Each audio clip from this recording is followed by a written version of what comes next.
Leitura diária, Mateus, capítulo 19, versículo de 1 a 12. A lição Ensinamentos para toda a vida, versículo 1 e 2.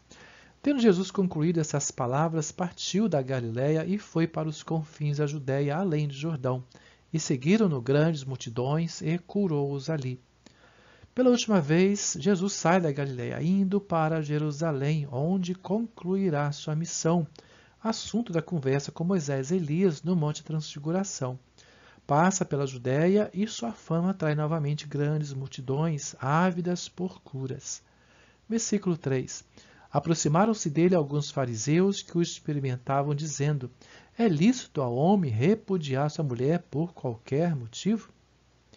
Obviamente um laço, armado para incluir Jesus numa discussão que dividia o entendimento entre os estudiosos, o divórcio, não esquecendo que este foi o motivo da morte de João Batista, divórcio de Herodes e casamento com a mulher de seu irmão.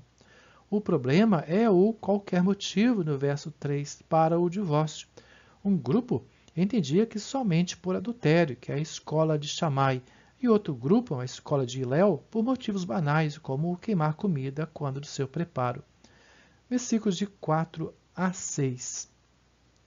Respondeu-lhe Jesus: Não tendes lido que o Criador os fez desde o princípio homem e mulher, e que ordenou: Por isso deixará o homem pai e mãe e unir-se-á à sua mulher, serão os dois uma só carne? Assim já não são mais dois, mas uma só carne. Portanto, o que Deus ajuntou, não separe o homem. Jesus desmonta as duas narrativas, citando a vontade de Deus expressa na criação e na união entre o homem e a mulher. Notem que é uma ordem divina e um princípio a ser seguido. Não é lei, assim como a separação ou o divórcio. Não são opções dadas por Deus. Os fariseus viram a brecha e responderam no verso 7. Responderam-lhe: Então por que mandou Moisés dar-lhe carta de divórcio e repudiá-la? Em sua resposta, uma outra pergunta tentando a Jesus. Com Moisés, a mulher repudiada passou a receber uma carta de divórcio. Uma novidade mais tarde da lei dos anciãos, ela passou a receber também o dote que o seu marido recebeu quando do casamento. E isso limitava um pouco a prática desenfreada do divórcio. Mesmo assim, uma prática não aceita por Jesus. Versículo 8 e 9. Disse-lhes ele: Pela dureza de vossos corações, Moisés vos permitiu repudiar vossas mulheres. Mas não foi assim desde o princípio.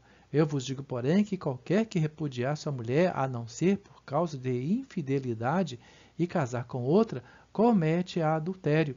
E o que casar com a repudiada, também comete adultério. Aos olhos do Senhor, mesmo divorciado, haverá adultério se casarem novamente. Havendo infidelidade, a morte era a punição, liberando o cônjuge viúvo para casar-se. Por isso Jesus disse, a não ser por causa da infidelidade. Se a separação foi por motivo fútil, estando os dois vivos, não se casem com outros. Agora os discípulos chegaram a uma conclusão. Verso 10. Disseram-lhe os discípulos: Se tal é a condição do homem relativamente à mulher, não convém casar.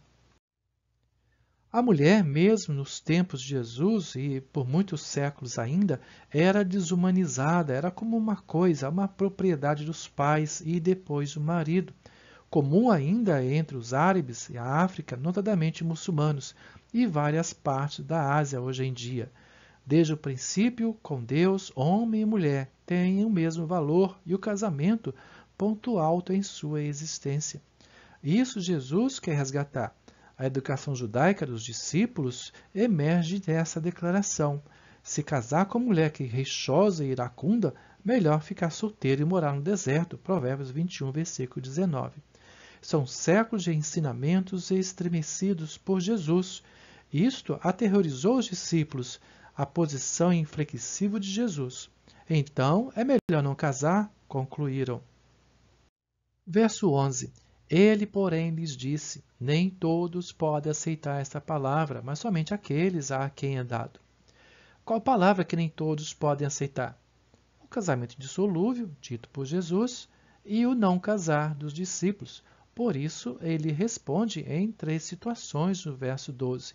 A primeira diz, porque há eunucos que nasceram assim. E o segundo, e há eunucos que pelos homens foram feitos tais, como o caso do profeta Daniel. E outros há que a si mesmos se fizeram eunucos por causa do reino dos céus. É o caso do apóstolo Paulo, que em 1 Coríntios capítulo 7 vai desenvolver mais este assunto. Jesus conclui então o verso. Quem pode aceitar isso, aceite-o. Amém.